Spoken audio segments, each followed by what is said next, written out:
सरस्वती माँ से पूछना कि हनुमान जी के पास कितना ज्ञान है। तो सरस्वती माँ कहती हैं कि जैसे समुद्र की गहराई को मापने का कोई मापदंड नहीं है, वैसे हनुमान जी के ज्ञान को मापने का कोई मापदंड नहीं है कि कितना ज्ञान है हनुमान जी के पास। जय हनुमान ज्ञान गुण सागर और जय कपीस तिहुँ लोक उजागर। ऐसा ज्ञानी, ऐसा बलवान भगवान को आज मिल गया। भगवान ने कहा तुम्हारे बिना नहीं रह सकता हूं, अब तो तुम्हारे साथ ही रहूंगा और जहां जहां तुम रहोगे मैं वहीं वहीं रहूंगा। एक दिन की बात, समुद्र के किनारे सभी वानर बैठे हुए थे। हनुमान जी एकांत में भजन कर रहे थे बैठे बैठे। जामवंत जी बिल्कुल पास में भगवान के बैठे। तो भगवान उदास थे। तो जामवंत जी ने कहा कि आप उदास क्यों हैं? कितने वानर आपकी सेवा में और आपका सहयोग करने के लिए कृत संकल्पित हैं। आपकी जो समस्या है, हर समस्या का समाधान ये पदम 18 जूथब बंदर मिलकर के करेंगे।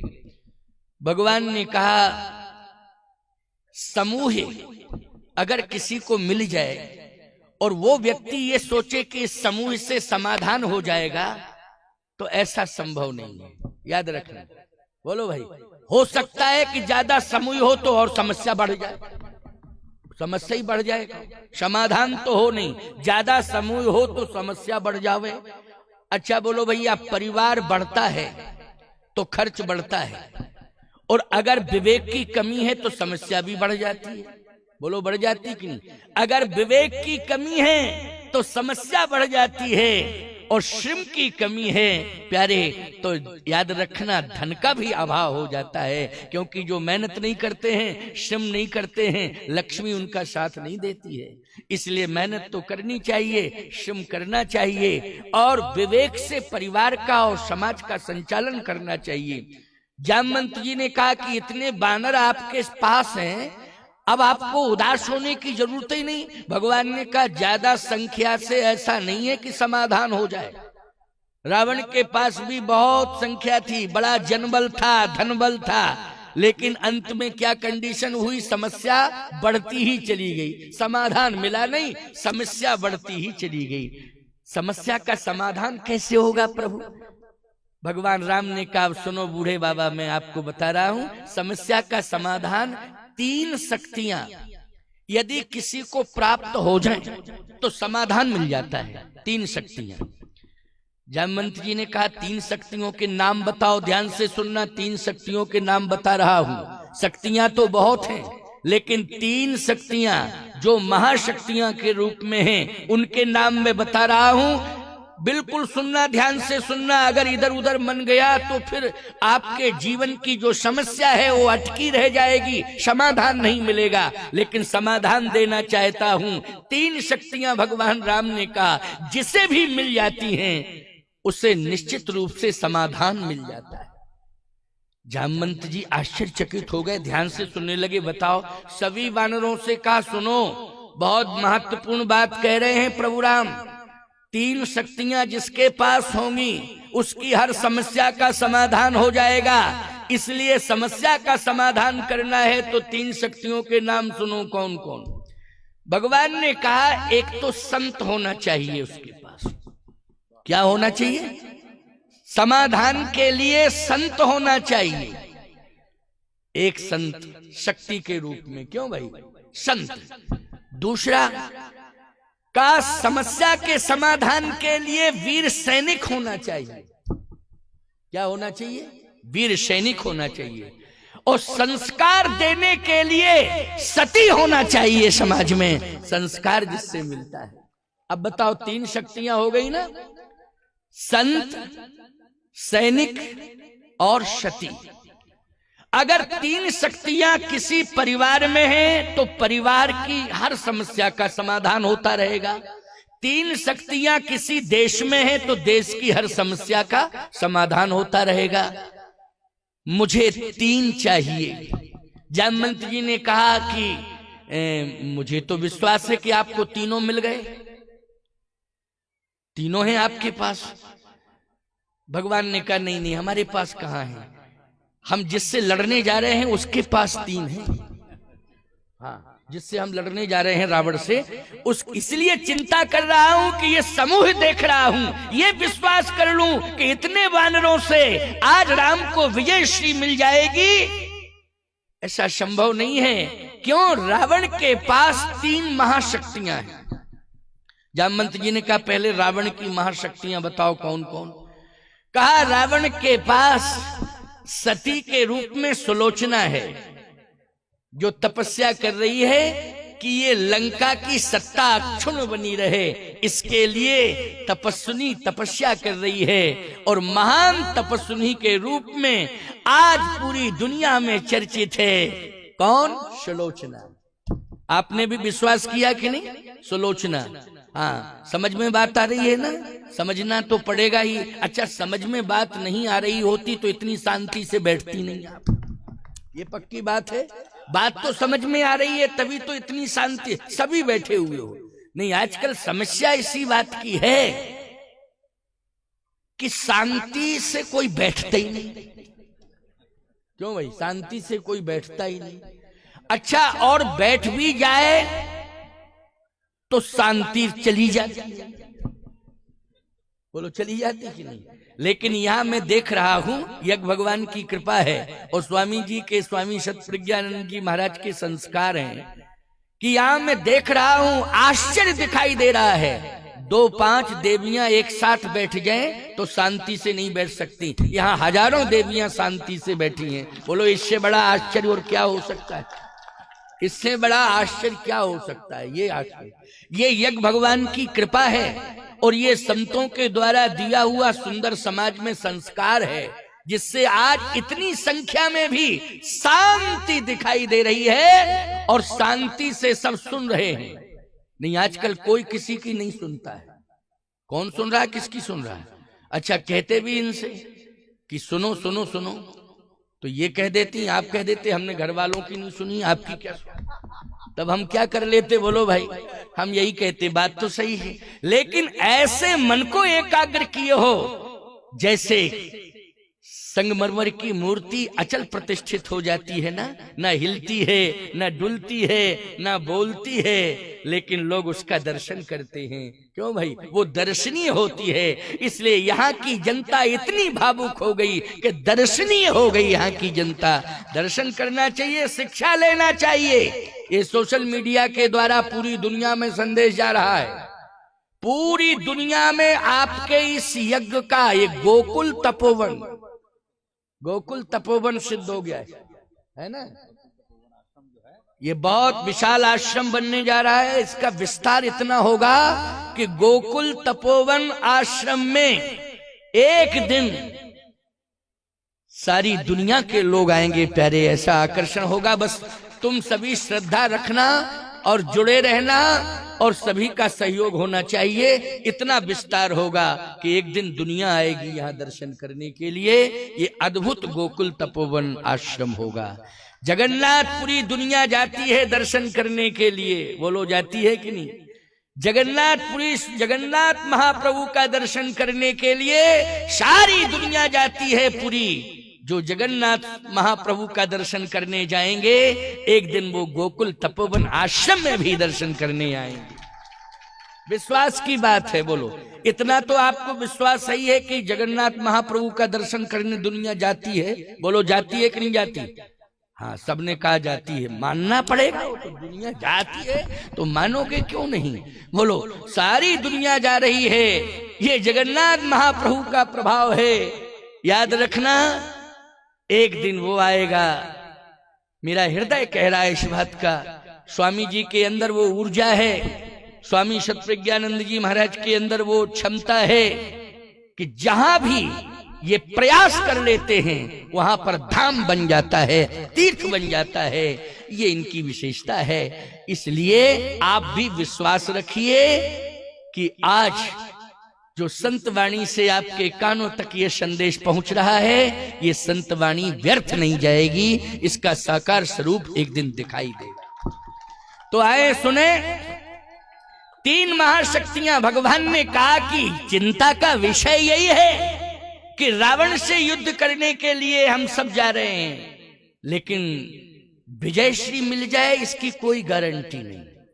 जामवंत जी ने कहा कि आपके प्रभाव को हम जानते हैं, विजयश्री तो मिलेगी मिलेगी। भगवान ने कहा ठीक है, आपका ये समर्पण है, मेरे प्रति आपका समर्पण है, तो आप निराशात्मक भाषा का प्रयोग थोड़ी करोगे। क्यों, समर्पण की बात है ना। लेकिन मैं जानता हूं जो सत्य है वो सत्य है, क्योंकि रावण को 3 महाशक्तियां मिल चुकी हैं। एक तो सुलोचना, वो तपस्या कर रही है, जब तक सुलोचना तपस्या करती रहेगी लंका का कुछ भी नहीं बिगड़ेगा। दूसरी बात क्या है, रावण को एक ऐसा सैनिक मिला है जिसका नाम मेघनाद है, वो इंद्रजीत है, उसने इंद्र को भी जीत लिया है। ऐसा इंद्रजीत सैनिक शूरवीर रावण को मिला है, रावण के पास है, उसका नाम क्या है, मेघनाद। जामवंत जी बोले हाँ, हमारे कान खुल गए प्रभु, अभी तक तो दिमाग ही में ये बात नहीं आ रही थी, कान खुल गए, आपने तो मेरे कान खोल दिए हैं, वाह प्रभु, धन्य है। और तीसरी शक्ति, महाशक्ति के रूप में विभीषण जैसा संत मिल गया है, जो भजन कर रहा है लंका में बैठा बैठा। जहां संत रहता है और भजन करता है, वहां की भूमि की रक्षा उस संत का भजन कवच बन करके करता है, ये सत्य है। भजन कवच बन करके वहां की भूमि की रक्षा करता है। अब चूंकि विभीषण भजन कहां कर रहा है, बोलो, लंका की भूमि पर कर रहा है, तो प्रभाव पड़ेगा कि नहीं पड़ेगा।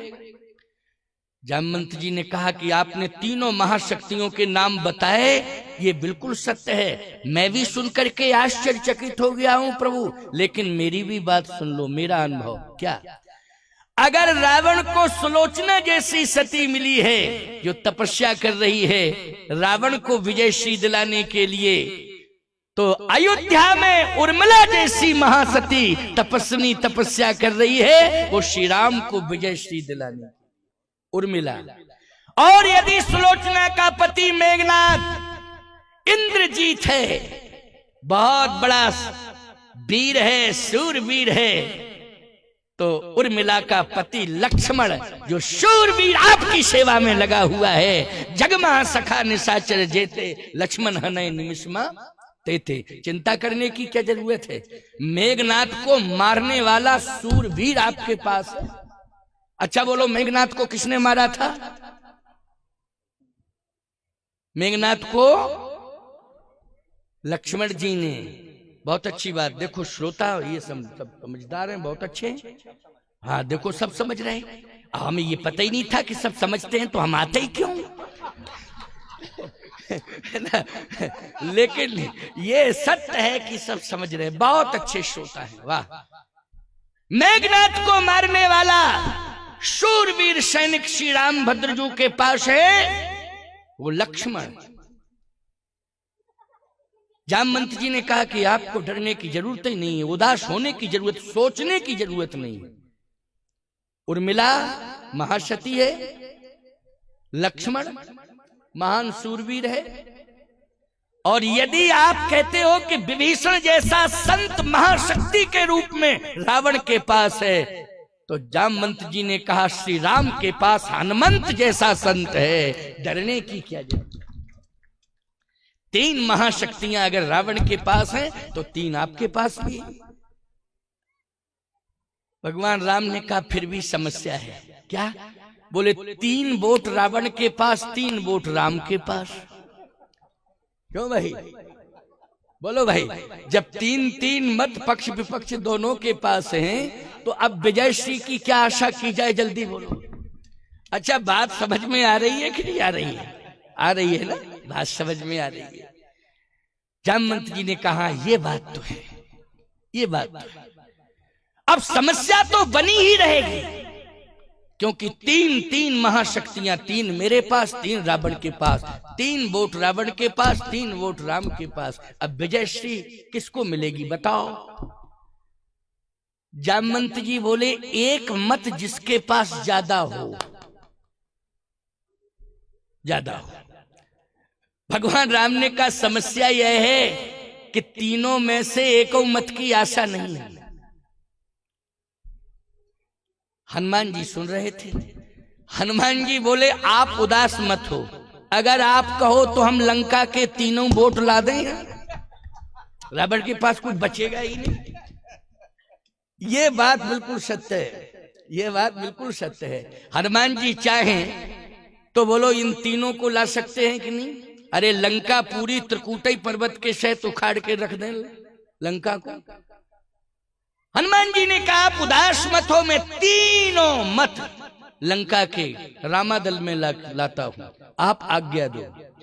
भगवान ने कहा हे हनुमंत, राम में और रावण में अंतर होना चाहिए कि नहीं? क्या? रावण ने सीता का हरण किया, और यदि तुम सुलोचना को लाओगे तो हरण माना जाएगा। बोलो क्या माना जाएगा? हरण माना जाएगा। माना जाएगा हरण की नहीं?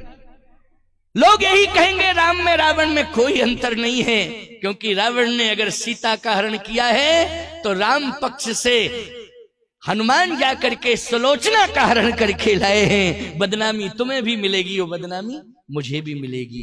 किसी भी नारी का हरण नहीं करना चाहिए। नारी का तो समाज में वैदिक परंपरा से वरण होना चाहिए, तब किसी नगर में लाई जानी चाहिए। वैदिक परंपरा से क्या होना चाहिए? वरण होना चाहिए। इसलिए नहीं, ऐसा तो हो ही नहीं सकता है। मैं सीता को वरण करके लाया हूं और रावण हरण करके ले गया है, इसलिए अंतर है। क्या अंतर है? सीता जी अयोध्या में आई जनकपुर से, तो क्या लेके आई हैं? बोले सीता जी सगुन लेकर के आई हैं, मंगल लेकर आई हैं। सगुन समझते हो ना आप लोग? शुभ सगुन होते हैं ना। जैसे गाय बछड़े को पिला रही हो, दूध पिला रही हो गाय, तो गौ माता अगर अपने बछड़े को दूध पिला रही हैं और ऐसा आप दृश्य, ऐसा दर्शन आप कर लेते हैं, तो अनुभव क्या करते हैं? बोलो ये शुभ शगुन हुआ है। बोलो यही मान्यता है कि नहीं? ये शुभ शगुन हुआ है। ब्राह्मण मस्तक पर तिलक हो, हाथ में शास्त्र हो, बोलो भाई ऐसे ब्राह्मण का आप दर्शन कर लो तो शुभ माना जाता है कि नहीं माना जाता है? आपने कहा शुभ माना जाता है। नकुल होता है एक, नकुल इसको जो भी कहते हो, न्योला, न्योला समझ रहे हो ना? न्योला सामने से निकल जाए तो क्या माना जाता है? शुभ दर्शन माना जाता है। हिरण सामने से आ जाए तो, मृगमाला आ जाए समूह के साथ, अगर हिरण आ जाए तो मृगमाला का दर्शन तो बहुत ही शुभ होता है। ये सभी शुभ संकेत हैं। ऐसे ही मांग में सिंदूर भरा हो, माथे में सिंदूर होता है ना, ये माथे में सिंदूर लगा है, क्या कहते हैं उड़ीसा में? सिंदूर कहते हैं। मस्तक पर सिंदूर, सुहागवती नारी के मस्तक पर क्या रहता है? सिंदूर रहता है। बोलो रहता है? पता चल जाता है कि ये सुहागवती नारी है, विवाह हो चुका है, ये सुहाग का प्रतीक है, ये सुहागवती नारी है। बोलो माथे का सिंदूर ही तो बताता है ये कि ये सुहागवती नारी है। पहचान। एक सज्जन बोले महाराज ये बताइए, नारी की तो पहचान है माथे में सिंदूर और मंगलसूत्र गले में पड़ा हो, मंगलसूत्र लटकता है ना, तो पहचान है कि सुहागवती नारी विवाह हो गया, लेकिन पुरुष का विवाह हो गया ये क्या पहचान? ये पहचान बताओ, पुरुष का विवाह हो गया। ये प्रश्न प्रायः होता रहता है। क्यों स्वामी जी, आपके पास भी लोग आते होंगे और इसी तरह के खोज के प्रश्न करते हैं। पता नहीं, कोई औचित्य नहीं होता है, लेकिन अरे भाई तुम पूछ लो कि भैया आप विवाहित हो कि अविवाहित हो, क्या दिक्कत की बात है? वो कह देगा नहीं हम विवाहित हैं। फिर आपको पहचान बताओ, पहचान बताओ। अरे तो वाणी से ही विश्वास कर लो पहचान है, हैं? अरे नकली वेशभूषा तो कोई भी बना सकता है, बोलो भाई, लेकिन सही बात तो यह है कि वाणी पर विश्वास करना ही पड़ेगा आपको। लेकिन नहीं, पहचान ऐसी बताओ कि दूर से ही पहचान में आ जाए कि इस व्यक्ति का विवाह हो गया। मैंने कहा देखो पहचान बता रहा हूं, तुम लोग भी सुन लो पहचान। हाँ क्यों भाई? अब ऐसे आजकल सोशल मीडिया में जब इस तरह के प्रश्न होते हैं ना, उत्तर मिलता है तो लोग बहुत ध्यान से सुनते हैं कि नहीं? और कई बार सर्च करके सुनते रहते हैं। हाँ, ये कंपटीशन चल रहा है आजकल, तो यही तो विडंबना है। लेकिन मैं स्पष्ट बात कहता हूं और बहुत साफ कहता हूं, समझने की कोशिश करना। शादी का पहला दिन पत्नी का समर्पण, वो शब्द निकलते हैं, समर्पण की जो पराकाष्ठा होते हैं, वो पहला शब्द समर्पण का निकालती है। वो कहती है, इस जगत में मेरी दृष्टि में केवल तू ही तू। बहुत बड़ी बात है। परमात्मा माना जाता है, बोलो माना जाता है कि नहीं? तू ही तू। तुलसीदास जी से पूछा गया, भारत की नारी क्या कह रही है एक पुरुष को देख करके कि तू ही तू?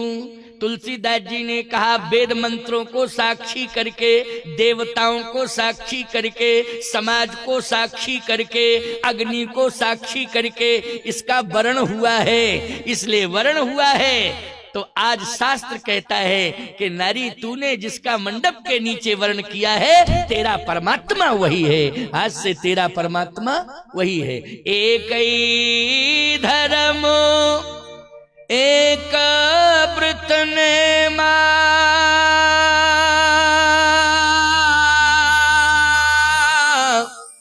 काय वचन मन पति पद प्रेमा।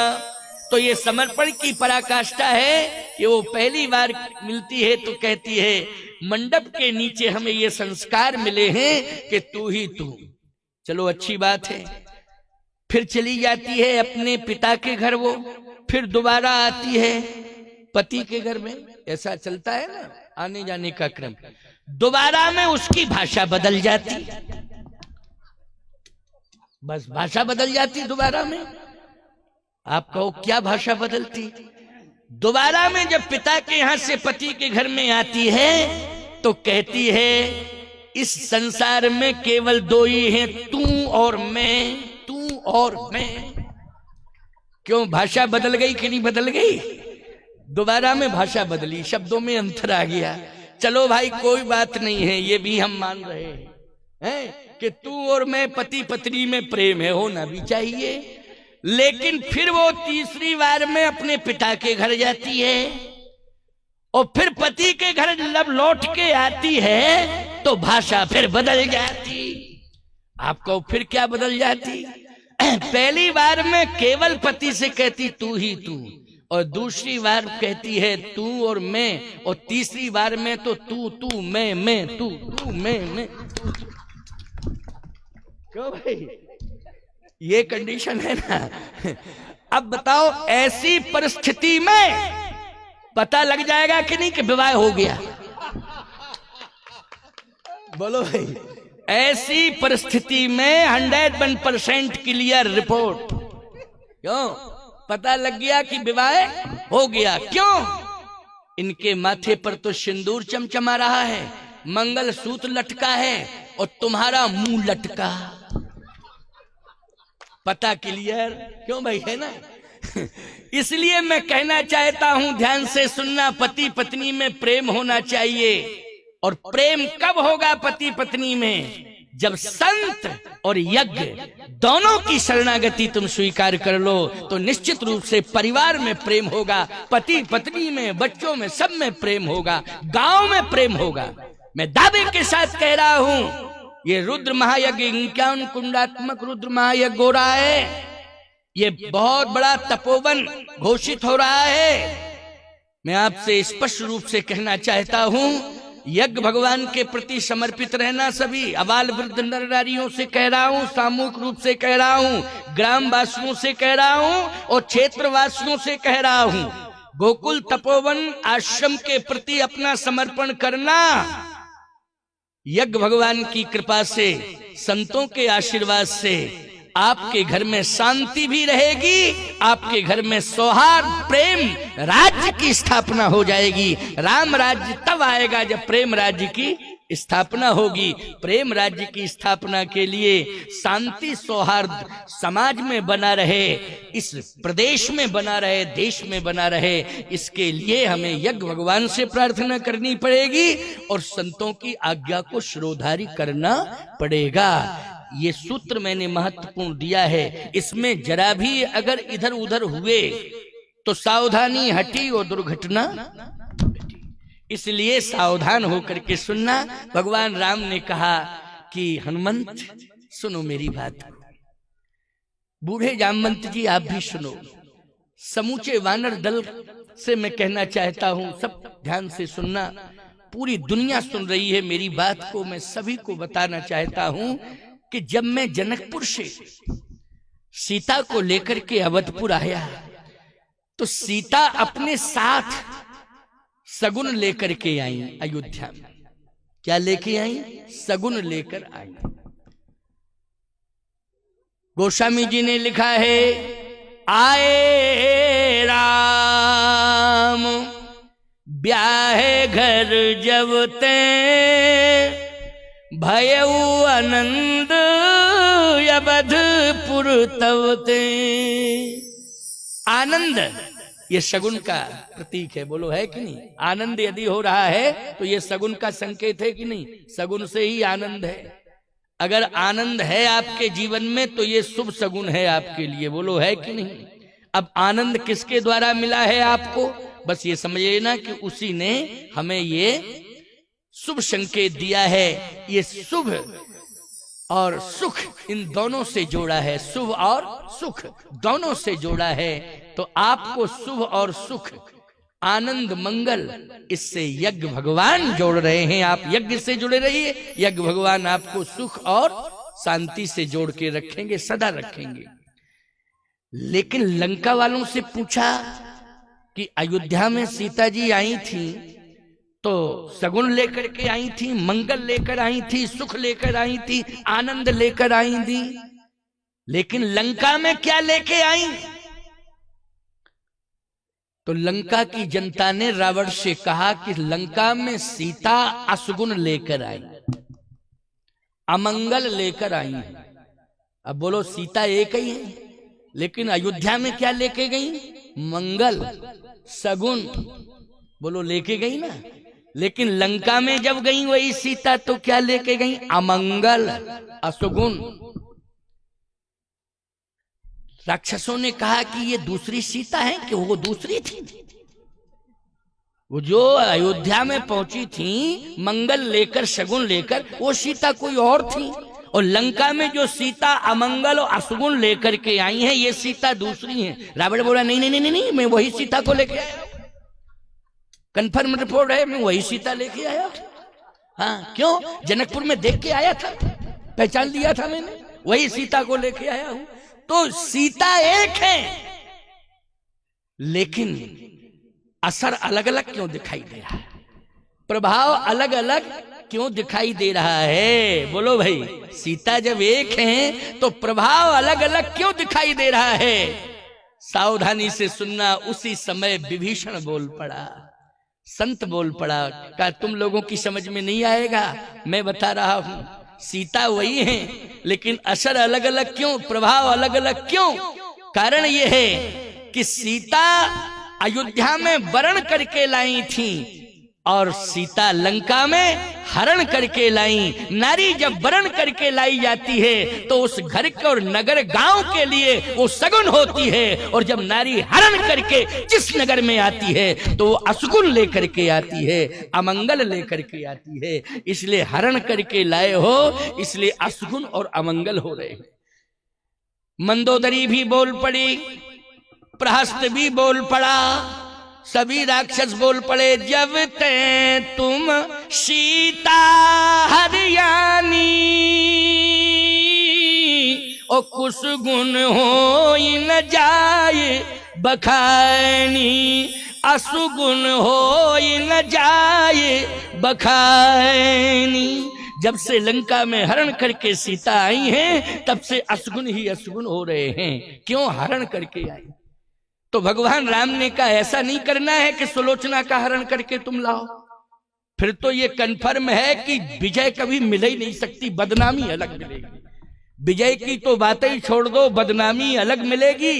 इसलिए ऐसा काम नहीं करना है। किसी भी देश की नारी क्यों ना हो, हमें सम्मान करना चाहिए। यही राम का संकेत है, यही राम का चरित्र है कि किसी भी देश की नारी क्यों ना हो, सम्मान होना चाहिए। बोलो, होना चाहिए सम्मान कि नहीं होना चाहिए? अगर विदेशी नारी हमारे यहाँ आ जाए तो हम अपमान करेंगे उसका? नहीं करेंगे, बल्कि हम ऐसा प्रयास करेंगे कि हमारे सनातन की परंपरा को स्वीकार करे और सनातन संस्कृति के अनुसार अपना जीवन यापन करे।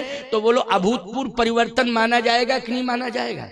अभूतपूर्व परिवर्तन माना जाएगा। भारत की नारी में तो जन्म से ही संस्कार होते हैं।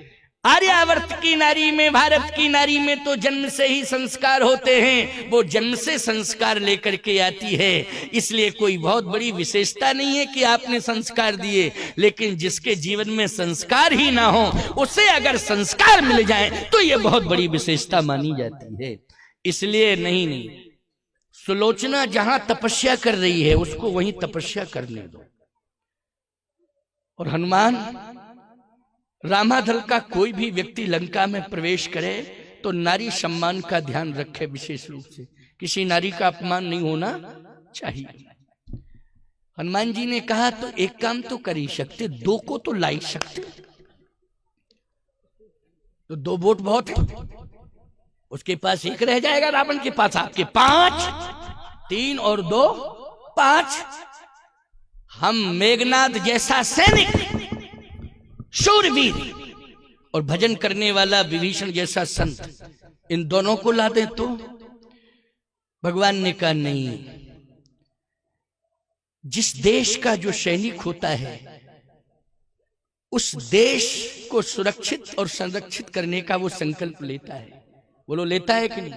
शपथ होती है ना, शपथ लेता है कि मेरे प्राण चले जाएंगे, प्राण दे दूंगा, लेकिन देश का सम्मान नहीं जाने दूंगा। अरे भैया, हिंदुस्तान के ही सैनिक शपथ नहीं लेते, पाकिस्तान के भी लेते हैं। हाँ, वो उस देश में रहते हैं, वहां के भी लेते हैं। वो कहते हैं नहीं, मैं पाकिस्तान का सैनिक हूं, मैं मर जाऊंगा लेकिन पाकिस्तान की आन मान शान की रक्षा करूंगा।